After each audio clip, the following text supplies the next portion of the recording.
Entonces, vamos a empezar. Como yo les explicaba, esta participación de los jóvenes se da a partir de la Constitución del 2008, con el presidente Rafael Correa, que viene con una nueva idea del neoconstitucionalismo, en la cual era cambiar ciertas circunstancias dentro del manejo del Estado. Recuerden que la Constitución o la Carta Magna es un documento tan importante que les permite a muchos realizar, a muchos gobernantes realizar y quitar muchas cosas dentro de un Estado, hablando independientemente de la forma de gobierno. ¿Ok? Entonces, dentro de la participación política, vemos que añaden a los jóvenes a partir de los 16 años porque ven un gran impulso, una gran fuerza dentro de la consecución de votos de los mismos. Un segundito. Bien, entonces, nosotros cuando hablamos de la participación política de los jóvenes, empiezan a otorgar, sí, dígame. Bueno, dentro de la participación política, nosotros podemos ver que aquí los jóvenes, a partir de los 16 hasta el año de legalidad jurídica de los 18 años, se les permite votar, ¿sí?, con libertad, siguiendo los mismos protocolos que lo hace una persona adulta civil de 18 años. Aquí tiene la capacidad de elegir a gobernantes, más no ser elegidos. ¿Ok? Entonces, adquiere deberes y derechos políticos, más no derechos políticos de participación. Esa es la gran diferencia dentro de los procesos políticos de los jóvenes. Vamos acá. Dime un segundito que están pidiendo que les deje ingresar. Muy bien, vamos a primero empezar con esto de con estas frases, ¿no?, de participación política. Decían, desgraciado el pueblo donde los jóvenes son humildes con los abusivos y donde los estudiantes no hacen temblar al mundo. De mis disparates de juventud, lo que más pena me da no es haberlos cometido, sino no poder volver a cometerlos. Se dicen que las nuevas generaciones serán difíciles de gobernar, y así lo espero. Tal vez algún día dejen a los jóvenes inventar su propia juventud. Juventud, sabes que la tuya no es la primera generación, obviamente, que anhela una vida plena de belleza y libertad. Todos alguna vez tuvimos su misma edad, con ideas revolucionarias. Obviamente ahora ha cambiado el panorama, ya que no nos interesa tanto como antes la situación política de un Estado. Cuando vemos las noticias sobre cuestiones políticas, preferimos cambiar y ver Netflix. Entonces, ha cambiado mucho. Pero hace generaciones atrás, la política estaba tan arraigada en los jóvenes que muchos de los jóvenes perecieron por cambiar las políticas de un Estado dictatoriales o militares. Entonces, es algo muy importante involucrar a los jóvenes, especialmente de su edad, dentro de ámbitos políticos, no dejar a la política a los políticos, sino darles participación a ustedes para que puedan inmiscuirse dentro de todos estos procesos. Porque a la final de cuentas, la juventud no es para siempre. Y ustedes algún rato tendrán hijos, familia, y se darán cuenta de las injusticias que hace un gobierno. Entonces, nosotros tenemos que buscar un mundo para que quede a nuestras generaciones posteriores, es decir, a nuestros hijos o a nuestros nietos, porque lo que va a pasar va a pasar. Un rato van a tener hijos y lo van a tener. Y ustedes necesitan inmiscuirse dentro de la política para que los gobernantes que lleguen a estos periodos puedan dejar un buen Ecuador para sus futuras generaciones. Sí se comprende, ¿verdad? Entonces, vemos acá que dentro de todos esos procesos ustedes tienen que inmiscuirse de mayor manera. Vemos que los jóvenes son el 4.8% de electores. Si bien es cierto, no significa que sean la mayoría, pero entre 16 a 18 años dan un gran número de votos para de parte de los electores con referente a los que van a participar dentro de política. Ustedes básicamente pueden repuntar a una persona que está por los terceros puestos y ponerlo en segundo o primer puesto con los votos que dan los jóvenes. Es por eso que muchos candidatos buscan a los jóvenes. Muchas veces, tal vez por la falta de información que tiene, porque son mucho más fácil manipulables, o muchas veces porque se dejan llevar por regalos más o por promesas vagas. Más sin embargo, lo que nosotros queremos evitar es que ustedes crean en esas promesas vagas, sino que su voto sea real, sea conciso y sea bien pensado para que pueda ayudar a un participante que quiere llegar a un gobierno que sea legítimo y correcto. Un segundito, ya. En el Ecuador está constituido básicamente con el apoyo de todos ustedes, jóvenes. Vemos que en sí, estadísticas en promedio, vemos que están registrados entre 554.888 jóvenes de 16 a 18 años que representan el 4.8% del total nacional. Yo diría un 5% promedial de todos los electores nacionales de los 7 millones que hay. En Guayaquil, Pichincha, Manabí hay 50,6% de electores jóvenes. ¿Qué sucede? En otras provincias simplemente no les interesa, más no ven la importancia de aquello. Es por lo cual mi interés es que ustedes también se unan dentro de estos procesos democráticos. Es por eso que se les enseña en ciudadanía esto mismo de la democracia moderna y la participación. Vemos que en estos derechos de participación les da el elegir y ser elegidos, aunque obviamente ustedes no pueden ser elegidos como participantes dentro de procesos políticos porque no cumplen la mayoría de edad, ¿ok? Pero ustedes tienen ya los derechos políticos y de participación para elegir. Presentar proyectos, eso sí lo pueden hacer. Presentar proyectos de iniciativa popular normativa. ¿Qué quiere decir? Lo que una vez yo les decía, muchas de las ocasiones la gente vive creyendo que salir a manifestar es la solución correcta para eliminar leyes. Lanzar piedras a los policías piensan que es la solución y no. La solución correcta es cuando se presentan proyectos sustentados sobre alguna iniciativa popular o alguna iniciativa o una demanda social. ¿No? Bien, entonces, digamos que ustedes quieren eliminar las pruebas en Es un ejemplo. Ustedes deben crear un proyecto de iniciativa popular de varios colegios en donde recojan todas las problemáticas y los puntos de vista de cada uno de ustedes. Y eso ingresa o bien a un proyecto de desarrollo de un partido político o ingresa a la asamblea como proyecto de legislativo. Bien, ahí el pleno de la asamblea o el nuevo presidente ve eso y ve si es factible darse ese proyecto. Caso contrario, se derroga. Pero si es factible darlo, se puede modificar las leyes. Entonces, ¿cómo es la manera correcta de modificar las leyes? Pues es mediante proyectos de iniciativa popular.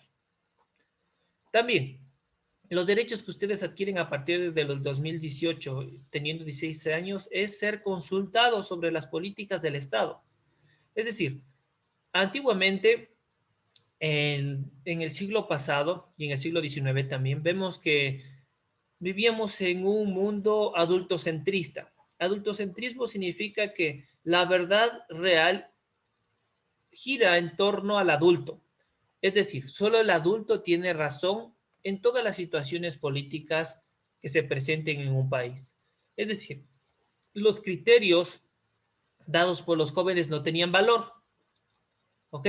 Más sin embargo, en la actualidad, ¿sí? En la actualidad, todos los criterios que ustedes tienen, todas las iniciativas que ustedes tienen, todas las ideas revolucionarias o de manejo de Estado o sobre leyes que ustedes tienen, son válidos siempre y cuando ustedes lo presenten mediante un sustento de proyecto, pero tienen la capacidad ya de ser consultados. Algo muy diferente que no se lo hacía en el siglo XX, en el siglo XIX y los siglos pasados desde que empezó la democracia. También ustedes, mediante su voto, pueden también revocar mandato de las autoridades y pedir elección popular. Sí se puede. Es decir, no están aislados como hace siglos pasados para revocar mandatarios y autoridades, tal como se lo hacía antes, ¿no? También, ustedes pueden conformar partidos y movimientos políticos, afiliarse o desafiliarse libremente de ellos. Es decir, si ustedes desean empezar una carrera política, ustedes ya pueden empezar a concentrarse en partidos políticos porque ya tienen el derecho político para hacerlo. Bien, hasta cuando cumplan 18 años que recién ahí podrán ser postulados para ser elegidos. Pero ya pueden afiliarse a partidos políticos en el caso que a ustedes les interese lo referente a política. Un segundito, pasemos. Cuando nosotros hablamos de derechos políticos, hablamos de derechos al voto universal especialmente. Ustedes ya tienen el derecho al voto directamente en todas las elecciones, ya sea de alcaldes o de comicios de políticos que quieren aspirar a la presidencia. Y cuando hablamos de derecho al voto universal, hablamos de derecho de voto igualitario, es decir, no es que se vota en una parte diferente, ustedes votan igual que nosotros en un lugar donde estén empadronados. Ustedes pueden entrar a la página del CNE en este momento, ingresan su número de cédula y ahí les sale la dirección en donde ustedes están empadronados. Sí, muy posiblemente sea un colegio cercano a su domicilio o aquí mismo en Quito. Nunca los van a mandar a otra provincia, salvo que ustedes sean de otra provincia. Entonces, el voto es igualitario, es directo, ¿sí? Ustedes tendrán los mismos privilegios que nosotros tenemos, es decir, la capacidad de votar libremente y en secreto, y pueden escrutar públicamente, ¿sí? Es decir, no es algo, no es segregado, es decir, el voto para los jóvenes o el voto para los adultos, no, es un voto donde todos podemos ir a escrutar en ese mismo lugar. Pero la diferencia que radica es que el voto será facultativo para ustedes. Ok, el voto facultativo va para las personas entre 16 y 18 años. A partir de los 18 años, ustedes es el voto es obligatorio. Actualmente, si en estas elecciones, si es que ustedes no votan, digamos ya tienen 18 años y ustedes no se acercan a su padrón electoral a votar, ustedes tendrían que pagar una multa de $40 y esta multa es acumulativa, es decir, coge interés. Muy bien, es por lo cual, bueno, ¿por acá está hecha la multa? Pues obviamente de alguna manera persuadir a que las personas cumplan su deber cívico. Dentro de los derechos políticos vemos que, como ya lo explicaba, va a ser facultativo porque esto se da especialmente, cuando hablamos de facultativo, significa opcional. Eso tiene que ver mucho con especialmente a personas que no tienen todavía o que perdieron la capacidad para ir a votar de forma de libertad. Entonces nosotros tenemos que las personas entre 16 a 18 años tienen esta facultad de decidir si votan o no votan. Las personas mayores de 65 años. ¿Por qué aquellas? Porque son personas que ya son adultas mayores y muchas están en estado de vulnerabilidad. En la actualidad también existen personas con mucha vulnerabilidad a partir de los 65 años. Ahora se consideran personas vulnerables desde los 55 años. ¿Por qué? Por la situación que estamos viviendo de pandemia. Pero fuera de la pandemia, mayores de 65 años por cuestiones de vulnerabilidad o por movilización limitada. Es decir, personas que andan en silla de ruedas o que ya tienen enfermedad de Parkinson, demencia, están en etapa senil, es decir, ya no tienen las mismas facultades que un joven, ¿sí? O tiene muchas enfermedades. Entonces, es facultativo ir o no a votar. Muy bien, en la actualidad, si el voto facultativo igual va desde los 65 años y si es que tiene riesgo de contagio, pues obviamente va a ser facultativo. O si la persona está con el COVID en esta semana, no va a ser obligatorio para ellos. Ellos son tan solamente con presentar el certificado médico de que estaban enfermos con coronavirus, pues obviamente no tendrían que pagar ninguna multa. También el voto facultativo va para los ecuatorianos que habitan o viven en el exterior. ¿Qué sucede? Hay personas que viven en el exterior, llámese nuestros compatriotas en el extranjero, como en Suiza, en Alemania, Inglaterra o en Italia o España. Entonces, el voto para ellos es facultativo, es decir, no es obligatorio porque viven en otra jurisdicción, no necesitan la papeleta de votación, mas sin embargo su deber cívico persiste todavía. Entonces, las personas que quieren votar tienen que empadronarse en los consulados ecuatorianos de los países en donde están residiendo. Ellos ellos dan el voto en ese lugar. También, antiguamente las Fuerzas Armadas y la Policía Nacional no se les inmiscuía dentro de los procesos políticos porque pertenecían a fuerzas públicas y cuando pertenecen al servicio público y a las fuerzas públicas, pues obviamente su derecho participativo dentro de la política es limitado. Más sin embargo, con la nueva Constitución de 2008 le dan la facultad de poder votar. Es decir, si ustedes tenían un tío o un familiar que es policía o militar, antiguamente no podía votar, pero ahora sí lo puede hacer. Así bueno, si está en servicio pasivo, ahora sí lo puede hacer. Muy bien, porque más que todo esto le ayuda en ciertas circunstancias civiles, cuando tienen que hacer algún procedimiento, algún trámite legal, ¿no? Siempre piden la copia de la papeleta de votación y la cédula de identidad. También, ¿para quién es facultativo? Pues para las personas con discapacidad. Existen personas que tienen capacidades limitadas, ya sean físicas, motores o psicológicas, o sensoriales también. Personas que no pueden trasladarse solas o viven solas porque tienen discapacidad. Entonces, para ellos es facultativo. Y no es que la persona con discapacidad tiene que ir al recinto electoral, no. Aquí la persona con discapacidad tiene que solicitar con antelación que una persona delegada del CNE asista a su hogar, ¿sí? Con algunos testigos, ¿sí? De mesa y les permitan realizar su voto. Si la persona tiene ceguera, pues tiene la opción de pedir a alguien que le ayude a votar o ellos reciben su papeleta en braille. ¿Bien? También, para las personas que tienen capacidad auditiva disminuida, pues obviamente pueden leer, ellos tranquilamente pueden votar o empadronarse en sus hogares o ir directamente a los lugares donde están empadronados. Las personas que tienen baja movilidad, existen casos donde tal vez es por el mal acceso en el lugar de domicilio, existen personas delegadas de CNE como Fuerzas Armadas o Policía Nacional que los llevan en el patrullero a su lugar de recinto electoral, les ayudan a votar y luego les vuelven a dejar en su casa. En la actualidad también hay servicios de taxi que ayudan a estas personas. Al hogar de la persona con discapacidad, le llevan al lugar donde tiene que votar y posteriormente lo vuelven a dejar en el mismo lugar donde salieron. Y también los extranjeros residentes en el Ecuador por más de 5 años. Es decir, si usted es compatriota, digamos, de Venezuela, ¿ya? Y está aquí más de 5 años, está unos 6 años ya. Ustedes ya pueden, y su voto es facultativo, ustedes ya pueden votar. Pueden dirigirse al lugar donde están empadronados, buscando en el CNE. Si ustedes ya tienen número de cédula ecuatoriana, ustedes pueden empadronarse.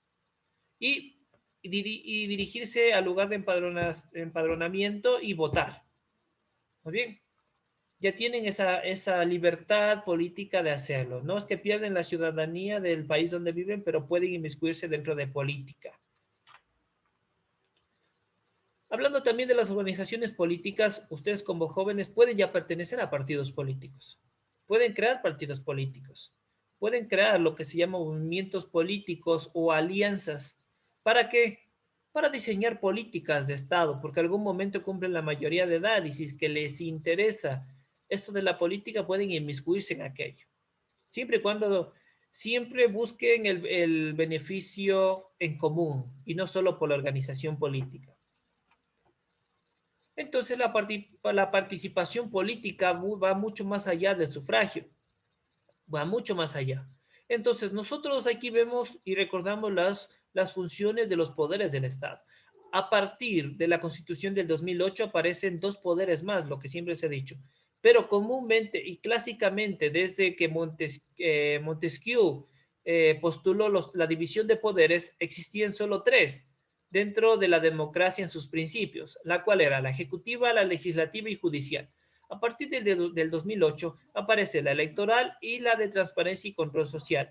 Muchos de los políticos actuales, hay ciertos candidatos que dicen que quieren eliminar este poder de transparencia y control social, porque lo ven innecesario y lo ven que no funciona.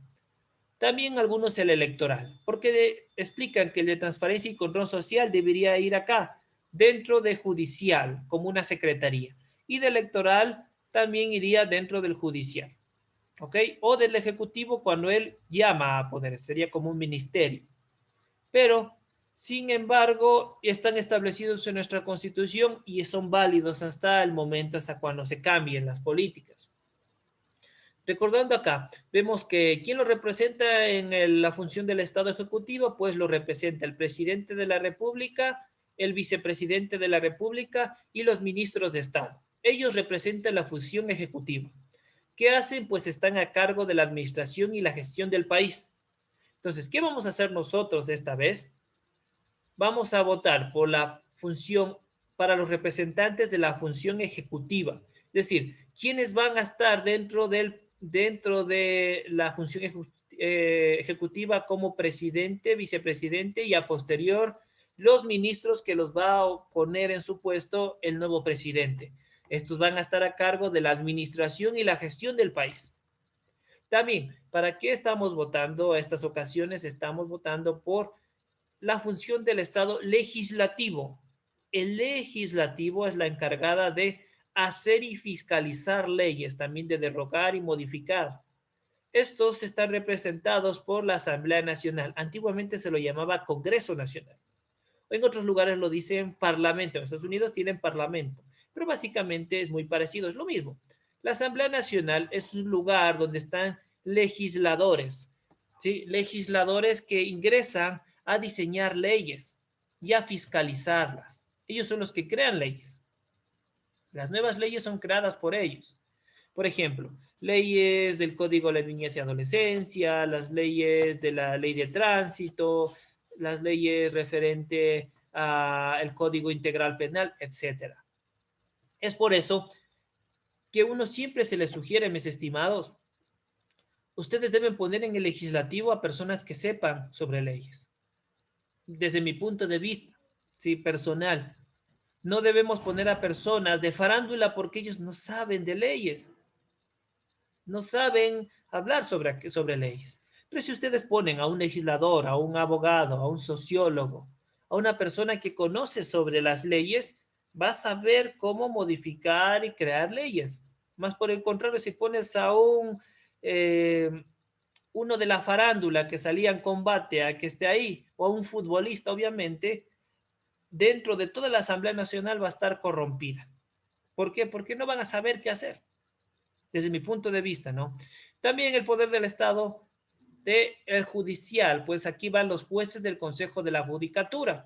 Estos juzgan, administran la justicia.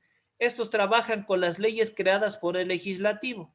Sí, nosotros no vamos a escoger ningún poder judicial. Solo vamos a escoger el próximo domingo lo que es ejecutivo y legislativo. Igual en ejecutivo piense muy bien el voto a quién van a dar.